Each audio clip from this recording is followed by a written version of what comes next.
Biasanya menjelang Hari Raya Idul Fitri, para pedagang bergembira dengan pendapatan yang melonjak dibandingkan hari biasa. Namun berbeda dengan Lebaran tahun ini. Menurut pantauan tim TV One di Pasar Tanah Abang, sejumlah pedagang mengeluhkan turunnya pendapatan mereka hingga setengahnya dibandingkan tahun lalu. Begitu pula di sejumlah pusat perbelanjaan, tak seramai dibandingkan jelang Lebaran tahun lalu. Padahal bila dibandingkan tahun lalu, mobilitas warga sudah jauh lebih longgar dibandingkan saat pandemi COVID-19. Kalau masalah penjualannya dibandingin sama tahun kemarin agak berkurang. Ya 40 mah ada lah. Soalnya gini, BBM udah naik berapa kali. Terus lagi itu yang pertama. Yang kedua, kondisi orang itu semenjak habis COVID itu lama-lama tambah menurun cadangannya. Soalnya di daerahnya kurang berputar. Ya otomatis berimbas juga ke pusat. Ekonomi Indonesia pada kuartal 2 tahun lalu mampu tumbuh 5,44%. Salah satu pendorongnya adalah pelonggaran mobilitas warga, puasa Ramadan, dan perayaan Idul Fitri. Dengan daya beli masyarakat yang tampaknya belum pulih dari pandemi, apakah puasa dan Lebaran tahun ini mampu mendorong pertumbuhan ekonomi nasional?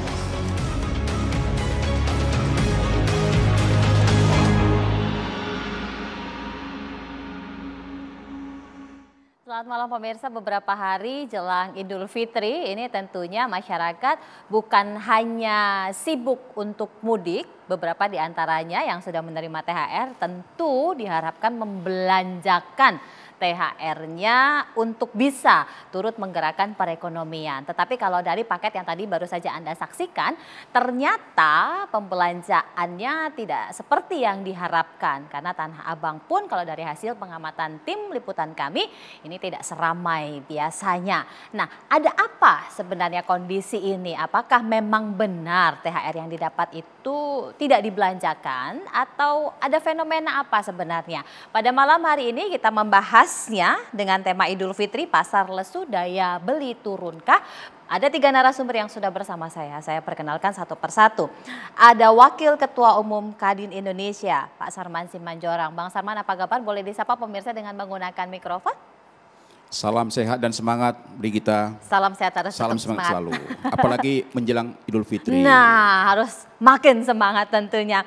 Ada Ketua Umum Asosiasi Pengusaha Retail Indonesia, Pak Roy Mande. Pak Roy, selamat malam. Selamat malam, salam sehat, salam semangat. Salam semangat, harus tetap semangat. Nanti kita coba cek nih kalau di anggotanya Pak Roy ini berkaitan mengenai kondisi pembeliannya. Dan selanjutnya ada Direktur Eksekutif Indef, Mas Tauhid Ahmad. Mas Tauhid, apa kabar? Selamat malam.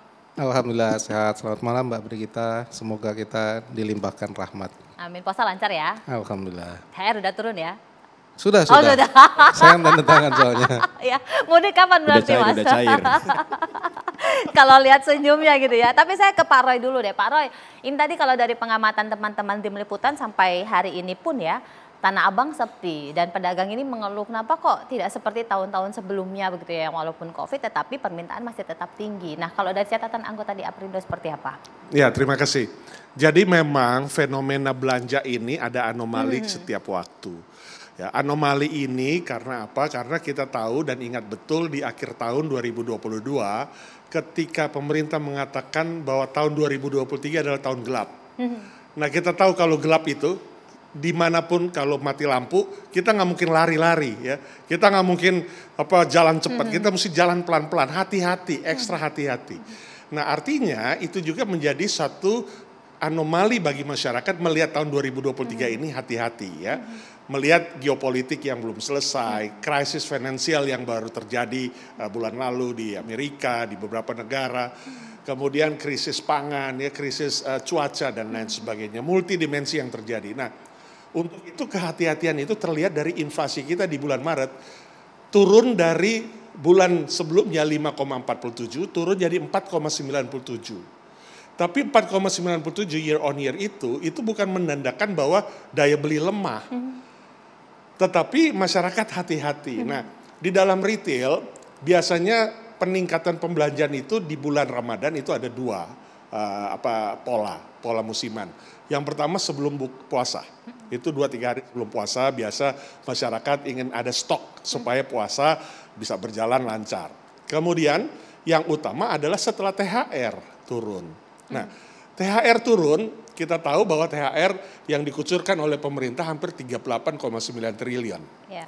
ya untuk ASN, pensiunan, TNI Polri dan kita udah tahu rilisnya itu. Kemudian ditambah swasta, anggaplah mungkin lebih kurang hampir sama. Jadi berarti ada hampir sekitar 70 triliun lebih, 75 triliun. Nah, otomatis biasanya pola masyarakat itu belanja yang paling terbesar adalah setelah terima THR. Jadi baru kita akan melihat memang menjelang Lebaran ini belanja-belanjanya. Kalau beberapa hari sebelumnya mereka lebih mempersiapkan buat transportasinya. Tapi belanjanya sekarang mereka mulai lakukan. Dan kalau di retail, kalau tadi pengamatan di Tanah Abang, tapi kalau di retail kita melihat sudah mulai ada tren naik. Ya, karena memang mereka belanjanya setelah mendapatkan, ya terutama yang swasta ya, baru mendapatkan, kalau yang ASN kan sudah dapat dari 10 hari lalu ya. Nah, kondisi ini ditambah lagi dengan statistik pemerintah bahwa yang mudik ada 123,8 juta. Kalau satu belanja aja, satu keluarga belanja, katakanlah kita bagilah 123 itu dengan 38,9 triliun. Berarti sekitar 400.000 pasti dibelanjakan, karena orang dapat THR pasti belanjakan. Ditambah dengan tabungan dan lain sebagainya, minimal 1 juta mereka belanjakan transportasi dan belanja. Berarti itulah kontribusi buat ekonomi kita di sektor konsumsi domestik di bulan Ramadan ini sampai kepada puncak HBKM. Jadi lumayan juga sebenarnya peningkatannya ya. Lumayan, produktivitasnya kita menghitung selama lebih kurang bulan ini saja sudah ada di retail peningkatan 20-25%. Sebelum puncak, setelah ini kita bicara puncak yang minggu ini. Ini all include? Ya. All include produk atau include produk, semua jenis tipe retail. Jadi mereka yang mau mudik tentu perlu bawa makanan, minuman, kemudian mereka ingin juga silaturahmi dengan pakaian baru ya, belanja, kemudian mereka bawa oleh-oleh dan lain sebagainya. Biasanya memang dibelanjakan di THR setelah THR terima dan itu habis dikonsumsi biasanya. Kita ke Bang Sarman. Bang Sarman, jadi pengusaha sudah bagi-bagi THR ya Mas, udah tenang ya Bang. Tapi kalau kita melihat kondisinya Bang Sarman, ini ada sih kalau di retail peningkatannya. Nah kalau dari catatan teman-teman kalian seperti apa evaluasinya sebelum nanti kita ke Mas Samad Tauhid? Ya pertama kita bersyukur nih. Tadi kita sudah mendengar dari Ketua Aprindo bahwa minggu ini sudah terjadi peningkatan yang signifikan. All in tadi betul. Bukan cuma makanan minuman tapi pakaian juga. Cuman gini Brigita, kami ada catatan dari 6 faktor. Ya, faktor pertama bahwa memang kita ini masih dalam proses pemulihan. Dan saya sempat komunikasi dengan salah satu pedagang di Tanah Abang contohnya ya. Memang selalu dibandingkan dengan sebelum kita COVID. Tapi kecenderungannya sebenarnya 2020, 2011 sampai 2022 hingga 2023 sebenarnya kecenderungannya naik. Naik. Tapi selalu dibandingkan tidak seperti di tahun 2019 misalnya. Itu hal yang wajar. Itu sudah melalui memang bahwa ini dalam proses. Itu pertama. Yang kedua, bahwa akumulasi setelah 3 tahun kita melakukan mudik dengan pembatasan, maka akumulasi puncaknya tahun ini. Di mana 123,8 juta masyarakat kita akan melakukan mudik. Nah, saat ini kita lihat para masyarakat kita lebih mengutamakan dulu nih. Ya. Lebih mengutamakan dulu biaya untuk pulang kampung. Mungkin belanja retail mungkin belakangan. Mengutamakan dulu bagaimana mereka bisa sampai di kampung halaman. Itu yang kami lihat, itu yang kedua. Yang ketiga bahwa mengutamakan belanja pangan. Iya. Jadi mungkin fashion, sepatu, tas kemungkinan itu masih bisa tertunda. Tapi karena kita tahu kan bahwa isu makanan ini kan juga sempat ya, pokok pangan kita sempat juga bergejolak. Ya, jadi fluktuasinya sangat tinggi. Artinya masyarakat kita akhirnya lebih mengutamakan dulu mengamankan pangan. Ya, kebutuhan mereka menjelang Idul Fitri ini. Kemudian tentu memang kita tahu bahwa masyarakat juga menyadari bahwa ekonomi kita juga saat ini juga kan memang sudah pulih tapi belum 100%. Ancaman kita masih ada. Yang pertama kita lihat bahwa masalah perang Rusia-Ukraina dengan gejolak ekonomi global ini juga masih menghantui ekonomi kita. Yang kedua muncul lagi yang namanya isu varian baru COVID. Ya. Ini juga membuat masyarakat kita juga agak sedikit lebih baik saving money, menyimpan uangnya. Nah, kemudian yang berikutnya kami lihat adalah masyarakat kita saat ini, kalaupun dia belanja retail atau oleh-oleh ke kampung, dia kecenderungannya membeli di daerah tujuan. Jadi kemungkinan retail di daerah tujuan juga akan meningkat. Daripada mereka belanja di Jakarta atau mungkin di daerah asal menjadi beban angkutan, lebih baik mereka di daerah tujuan. Nah, yang terakhir memang kita lihat dengan teknologi yang sangat canggih, ya, di mana saat ini juga ternyata belanja online juga udah sampai ke desa-desa. Ini juga menjadi tren baru, mengurangi belanja ke retail. Lebih baik mereka belanja online, pesan dari rumah, nyampe di kampung atau nyampe di rumah. Ini di beberapa faktor yang kami lihat. Memang ada penjualan di retail itu tidak meningkat. Tapi kecenderungannya, ya tadi udah kita dengar meningkat. Hanya memang selalu dibandingkan dengan sebelum COVID. Begitu. Kecenderungannya meningkat, tapi apakah Indef mencatatnya demikian? Nanti kita coba tanya usai jeda, tetap bersama kami.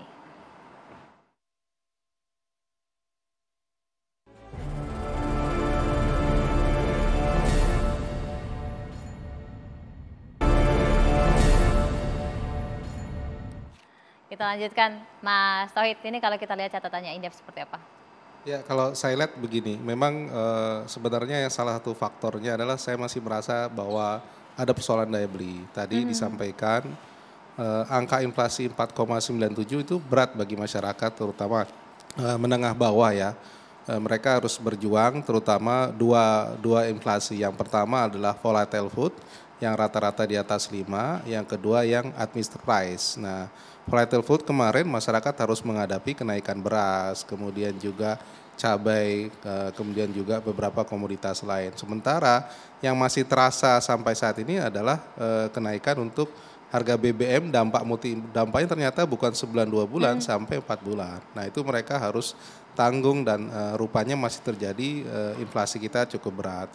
Setelah kita pantau sampai kemarin di bulan Maret, kalau kita lihat data keyakinan konsumen, ternyata terjadi penurunan yang luar biasa besar pada kelompok pendapatan di bawah 5 juta itu tren keyakinan konsumennya turun. Tetapi yang di atas 5 itu memang meningkat. Artinya memang ini menghantam bagi kelompok masyarakat menengah ke bawah. Sehingga tadi ya Tanah Abang dan sebagainya, pusat perbelanjaan retail ya yang menengah ke bawah itu banyak yang memang penjualannya relatif turun ya. Meski memang kalau kita lihat ada kenaikan konsumsi dari 75,0% distribusinya menjadi 75,7. Tetapi memang tidak terlalu rendang begitu ya kalau dibandingkan bulan-bulan sebelumnya. Kalau kita lihat memang untuk indeks penjualan retail dari data BI sebenarnya hanya 2 komoditas yang naik. Yang pertama adalah makanan, yang kedua sandang.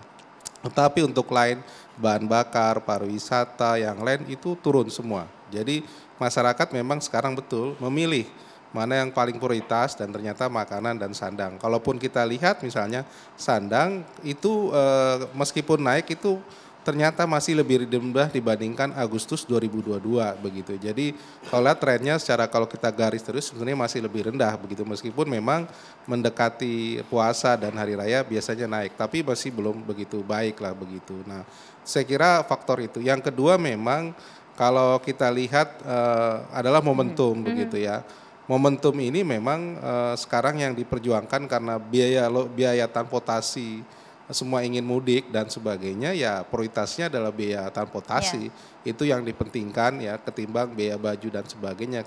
Karena merasa ya sekarang mungkin relatif cukup lah, kan 3 kali lebaran nggak ini, terus akhirnya ya mereka yang penting ketemu kumpul dulu lah begitu ya. Ini yang secara sosial berpengaruh terhadap pola konsumsi mereka begitu.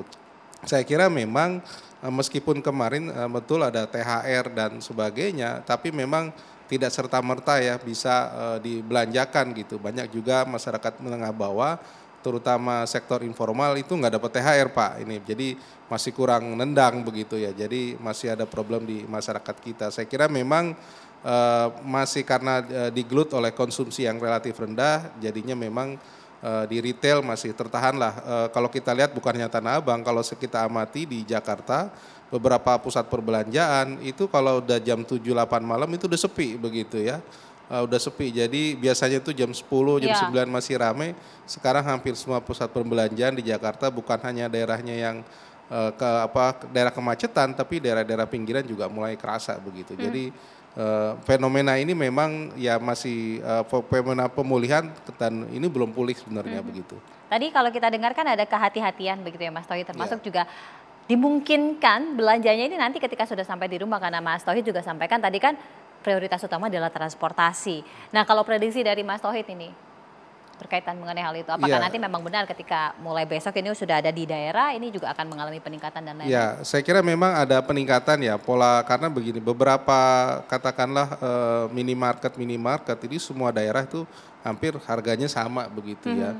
Mereka tidak perlu belanja ke banyak tempat ya, cukup daerah sekitar, betul. Jadi mereka untuk oleh-oleh dan sebagainya lebih baik belanja di setempat daripada harus bawa dari Jakarta. Toh barang yang diberikan relatif sama, angka kue, minyak dan sebagainya.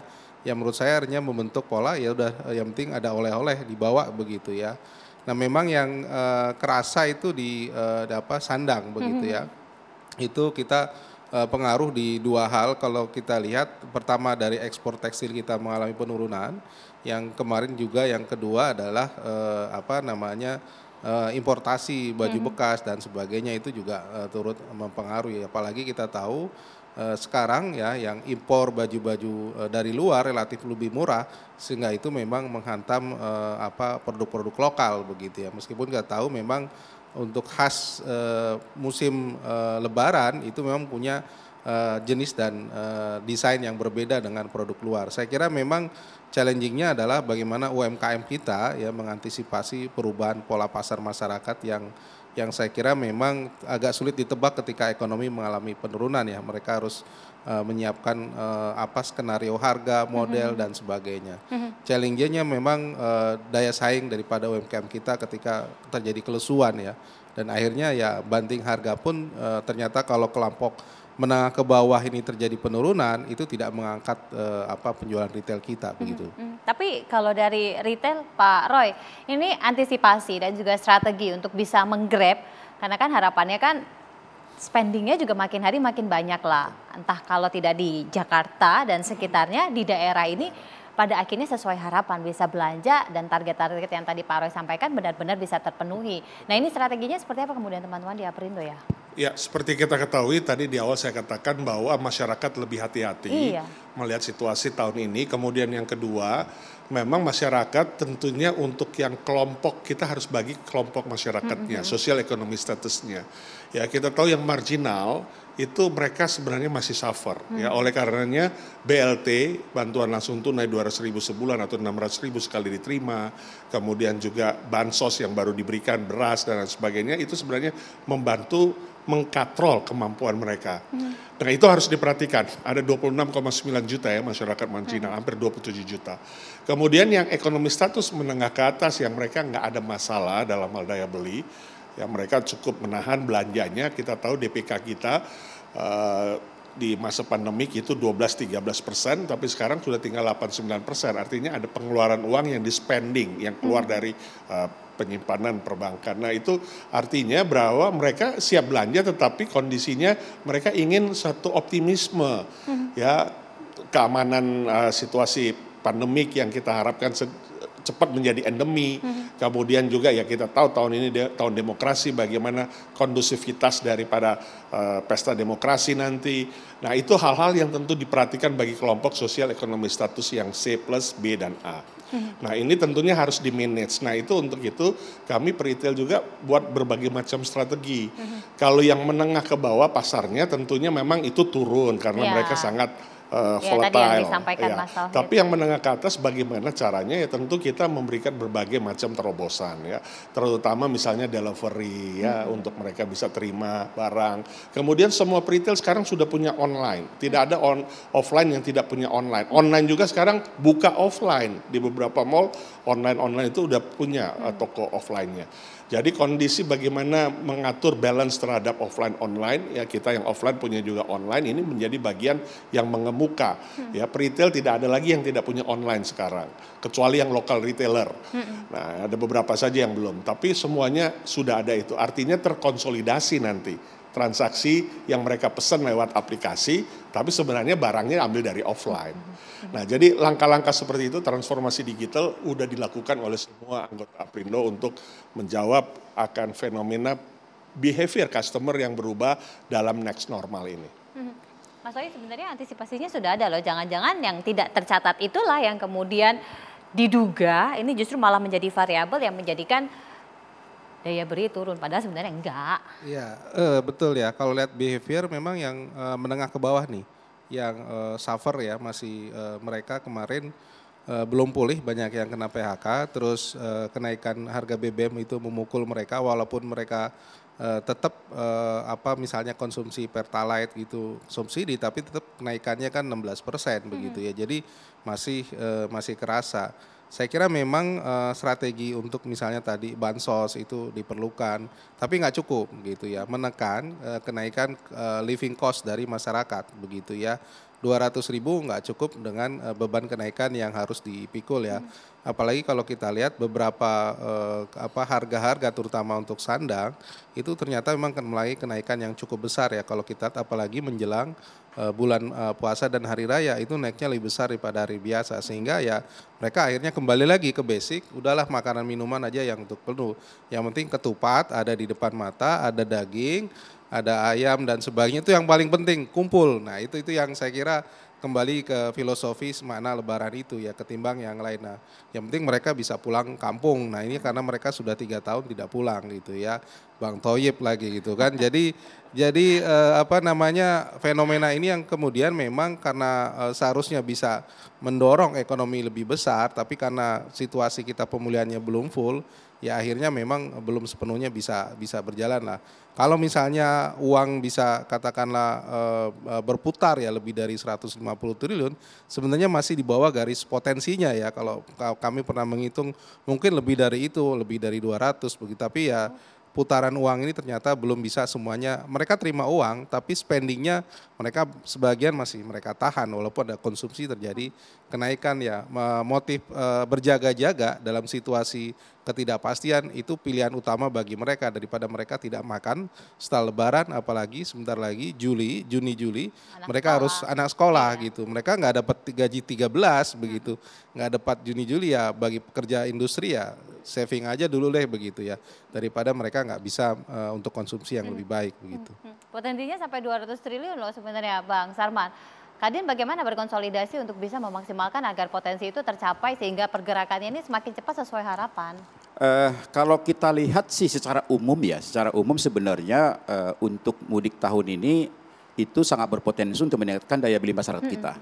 Ya, memang retail ada penurunan, tapi sektor-sektor yang lain kita lihat dengan hitungan kita seperti ini ya, bahwa 123,8 juta orang yang mudik itu kan setara dengan 30.470.000 kepala keluarga. Ya kan? Katakanlah kita rata-ratakan satu keluarga 4 orang. Kalau mereka membawa uang rata-rata 3 juta saja ke kampung halaman, itu akan berputar uang 92 triliun, lebih kurang. Kita ambil yang paling rendah aja deh, 92 triliun. Itu akan mampu menggerakkan berbagai sektor, ya. Mulai transportasi, darat ya, di sana ada mobil, ada bensin, ada kereta api, ada rental, ada bus dan lain-lain. Kemudian sektor hotel, restoran, kafe, UKM, pusat wisata itu juga akan mampu terdongkrak di daerah dalam hal ini. Nah kemudian ternyata di samping itu ada 10 provinsi juga yang akan mendapatkan dana remitansi dari TKI. Ya. TKI kita itu terdata di 2021 itu sekitar 3,2 juta orang di luar negeri. Kalau mereka rata-rata mengirimkan 5 juta saja itu sudah ada 16 triliun. Artinya bahwa memang mudik tahun ini akan mampu memberikan penguatan dari sisi daya beli masyarakat kita dan juga pertumbuhan ekonomi kita, walaupun tadi disampaikan bahwa memang masyarakat belum mau jor-joran untuk membelanjakan, dia akan tetap akan saving akan uangnya. Tapi dari sisi mendongkrak daya beli masyarakat kita dan juga pertumbuhan ekonomi kita masih sangat signifikan. Dan itulah kita bersyukur bahwa kita merupakan salah satu negara yang memiliki budaya mudik. Ya, di mana budaya mudik inilah yang merupakan puncak perputaran uang terbesar di Indonesia. Diperkirakan hampir 25% berputar uang setiap mudik dalam hal ini. Mudah-mudahan ekonomi makin bagus, tahun depan lagi ya itu akan bisa lebih maksimal lagi gitu. Jadi mudah-mudahan dalam beberapa hari ini mudik peningkatannya seperti yang Bang Sarman harapkan. Tapi bagaimana kemudian mengantisipasi apabila justru sebaliknya, sesaat lagi tetaplah bersama kami.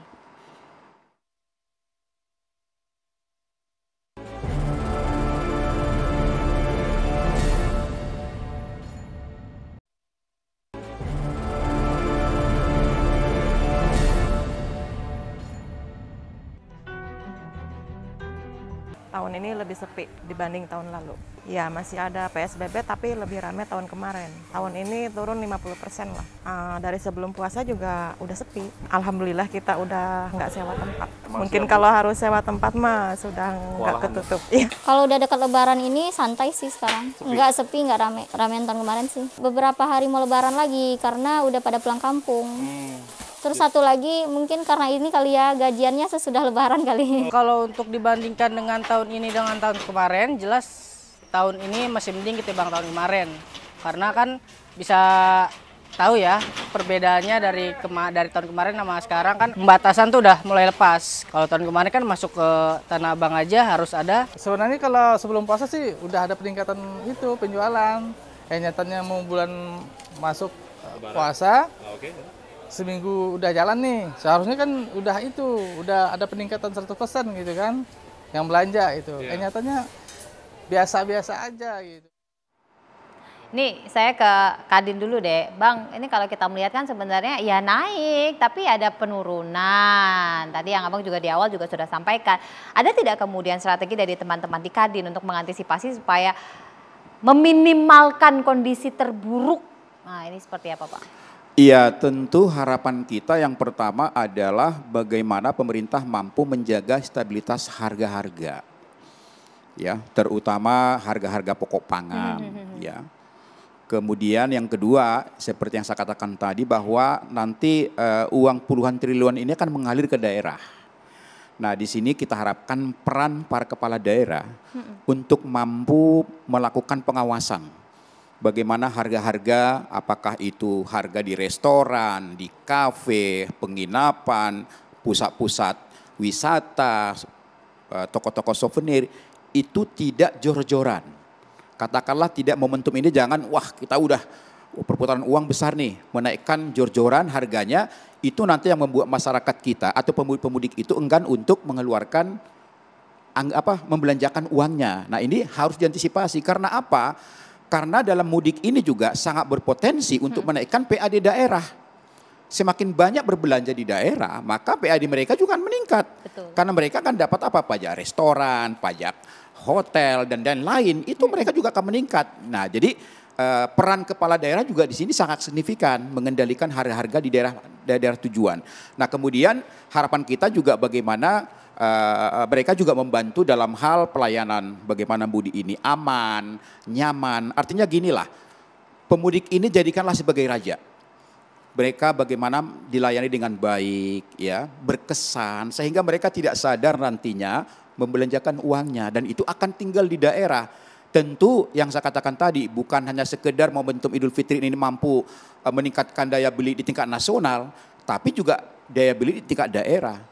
Pertumbuhan ekonomi daerah juga akan memiliki dampak yang signifikan dalam hal ini. Jadi itu menjadi harapan kita dari Kadin kepada seluruh kepala daerah. Ini ada hal yang penting ya, stabil harga, kemudian pelayanan harus maksimal supaya orang nih bukan hanya kesan cinta kepada keluarga, tetapi juga untuk membelanjakan juga makin enteng. Iya betul, jadi sebisa mungkin memang kalau kita ke daerah itu uang itu jangan disimpan, tapi dibelanjakan begitu ya. Tentu saja yang paling penting adalah yang harus dilihat produk itu memang berasal dari daerah setempat, jangan dari daerah lain karena dapat multiplier ekonominya daerah lain begitu ya. Ya produk-produk lokal lah yang kemudian dibeli, bukan dari pabrik dari Jakarta bawa ke sana ya sama saja begitu ya. Ini yang kemudian bisa menumbuhkan ekonomi lokal begitu. Nah, memang yang paling pas adalah ya wisata-wisata lokal yang harusnya menyambut para wisatawan yang datang. Mereka bukan hanya silaturahmi, biasanya silaturahmi itu 1 hari 2 hari, hari ketiga dan hari selanjutnya mereka pengen wisata. Iya. Nah wisata ini yang kemudian siap atau enggak dengan limpahan jumlahan jutaan pemudik yang kembali ke mereka kan, karena biasanya 3 tahun bawa anggota baru itu mereka pengen tahu. Nah itu yang kemudian wisata kita siap nggak dengan fasilitas-fasilitasnya, baik amenity-nya maupun atraksi dan sebagainya. Karena kalau nggak siap hanya buat makan minum tok ya orang nggak akan nggak akan spendingnya nggak banyak dan nggak lama. Nah itu yang kemudian tourism di masing-masing daerah siap nggak. Nah terakhir saya kira bagaimana memfasilitasi agar para pemudik juga berinvestasi di daerah begitu ya. investasi seperti apa ya, ya daerah, pemerintah daerah maupun tokoh masyarakat, tokoh desa itu melihat peluang investasi yang ada di daerah, apakah di sektor berbasis pertanian, industri lokal dan sebagainya, yang kemudian pemudik yang sukses nih juga ingin berkontribusi terhadap pembangunan daerah, sehingga pada akhirnya mereka ingin kembali ke daerah, ingin bangun daerah begitu, sehingga uang yang mengalir ke daerah itu bisa bukan hanya untuk konsumsi tapi untuk investasi yang sifatnya jangka menengah panjang, dan daerah bisa suatu saat menikmati hasil yang lebih berkelanjutan begitu, Mbak. Tapi ada tidak kemudian yang mesti diantisipasi supaya ini kan kekhawatiran banyak orang ya, jauh-jauh lah dari kemudian jadi zong gitu ya. Mudik kali ini walaupun jumlahnya banyak tapi kemudian spendingnya minim tadi yang kita sampaikan, terus juga belanjanya dikit, itu kan kita khawatir mengenai hal itu. Ya, ya betul. Yang pertama kenaikan harga ya. Kalau kita lihat sebagian besar ya daerah-daerah kita ini banyak yang daerah minus dari sisi produksi ya, baik beras, cabai dan sebagainya. Kontrol terhadap harga-harga volatile food itu menjadi kunci agar daerah juga inflasi jangan tinggi gitu.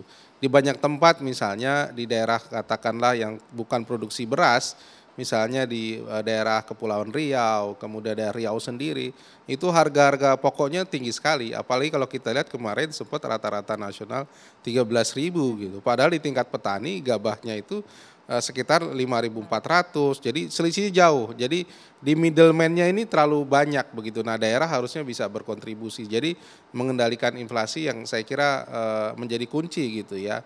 Yang kedua agar tidak zong ya.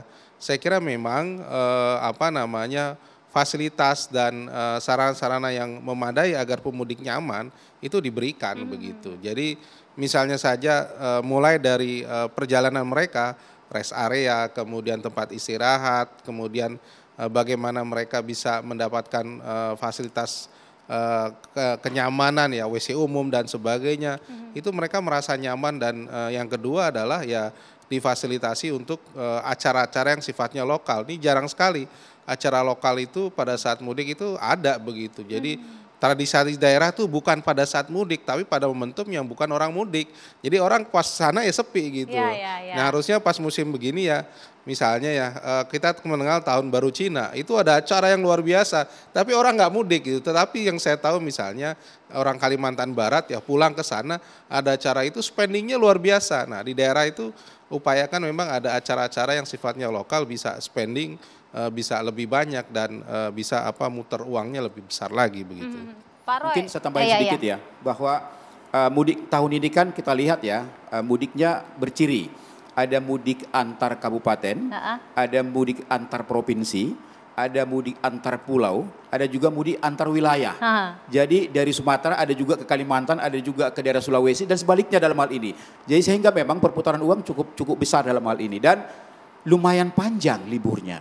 Makanya memang betul-betul bahwa bagaimana daerah harus kreatif memanfaatkan peluang ini. Ya mungkin dari sisi tadi ada pagelaran budaya, misalnya bagaimana agar masyarakat yang mudik ini juga membelanjakan uangnya cukup banyak di daerah dengan berbagai atraksi di daerah, dengan berbagai acara-acara di daerah. Saya rasa ini juga harus dimanfaatkan oleh para pemerintah daerah dalam hal ini. Nanti coba kita tanya bagaimana retail menyikapinya, apakah retail di daerah ini sudah berkonsolidasi, berkoordinasi untuk bisa menyiapkan hal yang menarik minat dari para pemudik ini untuk spending uang lebih banyak lagi. Sesaat lagi tetaplah bersama kami.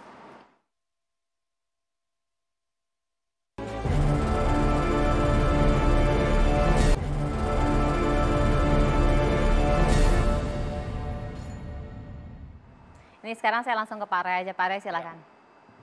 Ya, terima kasih. Jadi persiapan tentu kita sudah lakukan ya. Apa yang kita lakukan hari-hari ini itu adalah persiapan yang sudah 6 bulan yang lalu. Promosinya, kemudian tadi kestabilan harga, ketahanan pangannya, ketersediaan pangannya. Itu kita semua perhitungkan dan itu sudah ada di distribution center kita untuk melayani masyarakat baik di pusat maupun daerah. Tetapi tadi menarik ketika dikatakan juga bahwa ada penurunan productivity dari korporasi, di mana tadi sudah disimak bahwa retail juga termasuk terkena dampak. Nah itu sebenarnya nggak akan lepas daripada situasi bagaimana retail itu bisa didukung oleh pemerintah. Misalnya kita juga mengalami satu status atau keadaan di mana rafaksi minyak goreng itu belum dibayar sampai hari ini. Pemerintah masih punya hutang ya yang nilainya sangat signifikan 344 miliar yang udah kita konferensi perskan yang menurut pemerintah itu sudah nggak berlaku ya, sudah batal peraturannya. Tetapi hutang kan nggak bisa batal.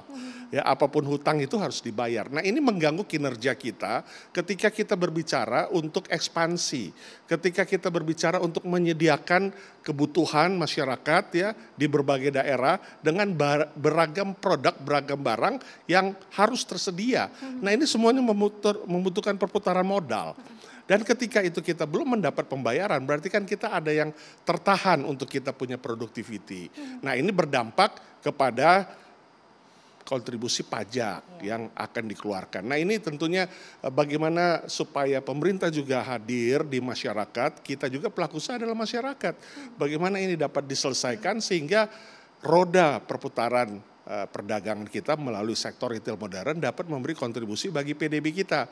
PDB kita tahun lalu 53,2%. Pertumbuhan daripada kontribusi untuk konsumsi domestik itu 2,67%, tertinggi daripada sektor-sektor lainnya. Sehingga kita berharap kontribusi kita ini, produktivitas kita ini dapat memicu untuk pertumbuhan ekonomi ketika Indonesia berharap tahun ini 5%, 5,1%. Nah, dengan kata lain, komitmen yang sudah diberikan itu tentunya harus juga diselesaikan oleh pemerintah. Ini yang berkaitan harapan kami dalam hal penyelesaian rafaksi minyak goreng.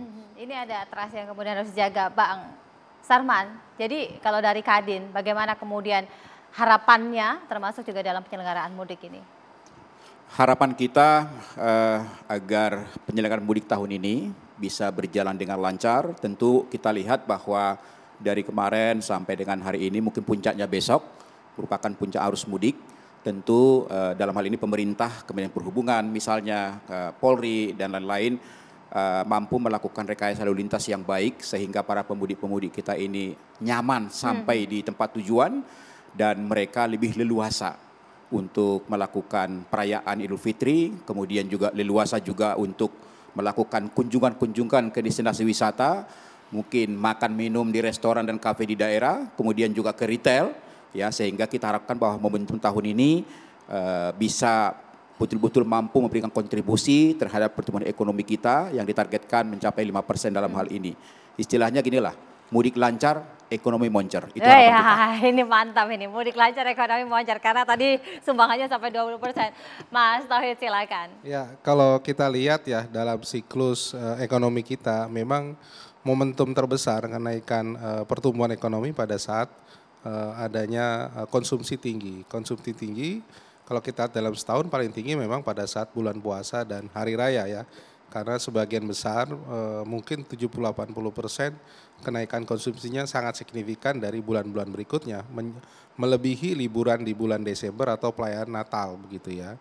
Dan saya kira memang kalau pada saat kita belajar dari situasi ini, ya kalau misalnya katakanlah ada situasi konsumsi bisa didorong dengan bansos apapun bentuknya, mengurangi PHK, kemudian juga menahan tidak terjadi pengurangan upah dan sebagainya, itu bentuk dalam rangka mempertahankan sisi konsumsi masyarakat agar tadi putaran ekonominya bisa lancar, termasuk tadi ke sektor retail. Tapi sisi lain juga dalam mempertahankan tadi daya beli adalah mengurangi kos. Nah, mengurangi kos tentu saja kalau tahun ini ternyata efek daripada kenaikan harga BBM bisa kita tekan, kemudian juga efek kenaikan harga komoditas bisa tekan, itu masyarakat akan sangat berpikir, oke lah tidak bisa naik, tapi paling tidak beberapa kebutuhan masyarakat bisa stabil saja, itu luar biasa bagi masyarakat. Sehingga Lebaran mereka juga bisa happy, masyarakat bisa menikmati begitu.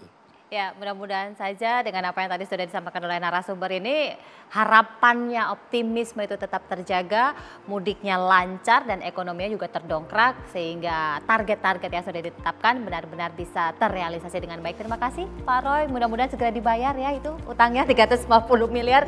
Kemudian Bang Sarman, terima kasih sudah bergabung bersama kami, dan Mas Tauhid selamat mudik karena besok akan mudik ya. Dan kepada Anda pemirsa di rumah, hati-hati ketika Anda melakukan perjalanan. Saya Brigita Manuara pamit, selamat malam, sampai jumpa.